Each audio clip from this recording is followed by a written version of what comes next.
काय युक्तिवाद झालाय आज न्यायालयात? आपण कोणाची बाजू मांडलीत आणि न्यायालयाने काय निकाल दिले?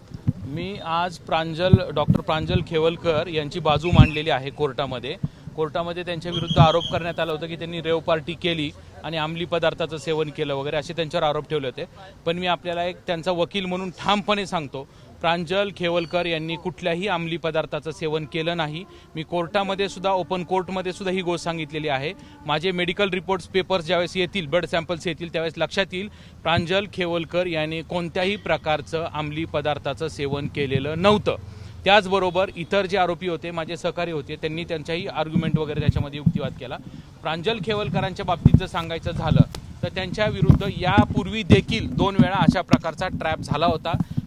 डॉक्टर प्रांजल खेवलकर ज्या हॉटेलमध्ये राहिला होते त्या हॉटेलमध्ये जाऊन रेकी करण्यात आली होती। रेकी झाल्यानंतरून कालच्या ह्याच्यामध्ये त्यांना स्पॉट करण्यात आलेले। हा सगळा प्लॅन्टेड प्रकार आहे।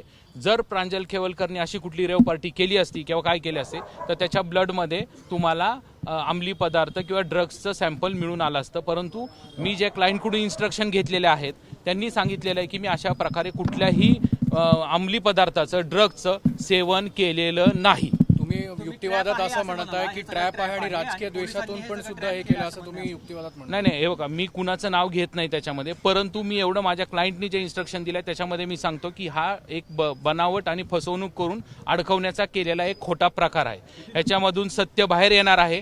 ज्यावेळेस माझं ब्लड सॅम्पल येईल त्यावेळेस माझं निर्दोषत्व सिद्ध होईल।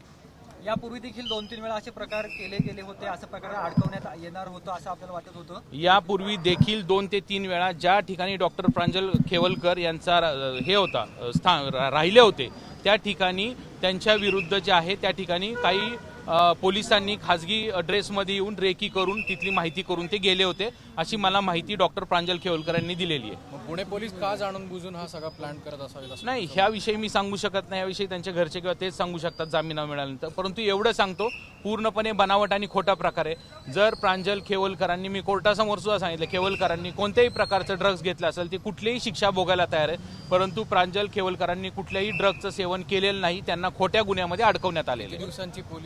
2 दिवसाची पोलीस कस्टडी देण्यात आलेली आहे। त्याच्यामध्ये पूर्ण प्रांजल खेवलकर हे पोलिसांना सहकार्य करतील, पोलिसांना जी माहिती आहे ती देतील आणि त्याच्यातून जे काही निष्पन्न होईल ते सत्य आपल्या समोर येईल।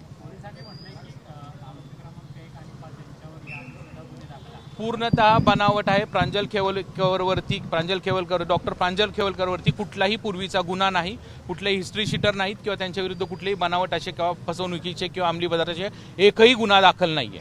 आणि आरोपी क्रमांक 5 वर पण आहे का? नाही, त्याबद्दल मी सांगू शकत नाही 5 वर। ठीक।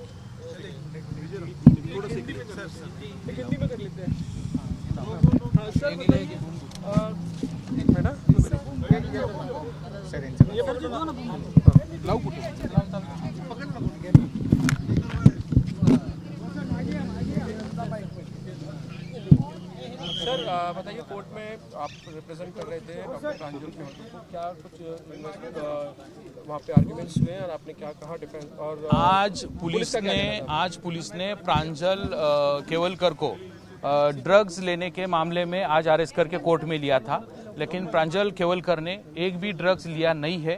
उसके ब्लड रिपोर्ट में वो सब कुछ सामने आ जाएगा 2 दिन में। लेकिन मैंने कोर्ट को भी ओपन कोर्ट में बताया था कि मैंने कोई भी ड्रग्स लिए नहीं। मैंने मतलब प्रांजल खेवलकर ने कौन से भी ड्रग्स सेवन किया नहीं था। नहीं, उनका पुलिस का ये कहना था कि ये रेव पार्टी चल रही थी वहाँ पे। अरे, एक घर में अगर 4 लोग बैठे तो रेव पार्टी कैसे बोल सकते हैं उसको? रेव पार्टी के लिए पब्लिक प्लेस होना चाहिए, उसका कोई ऑर्गेनर होना चाहिए, 100-200 लोग चाहिए, उसके लिए ऑर्गेनाइज चाहिए, उसके लिए म्यूजिक चाहिए, तभी रेव पार्टी बोल सकते हैं अपन।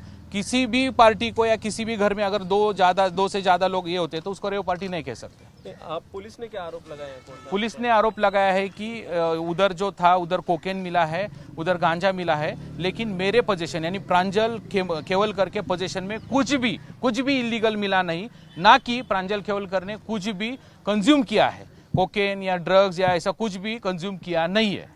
आपने ये भी कोर्ट में आर्ग्यू किया कि प्रांजल खेवलकर हैं वो एक राजनीतिक से जुड़े हुए हैं, इसलिए उनको इम्प्लीकेट किया जा रहा है। तो नहीं, मेरे क्लाइंट जो प्रांजल खेवलकर उन्होंने मेरे को ऐसे इंस्ट्रक्शन दिया कि उनको फंसाया गया है।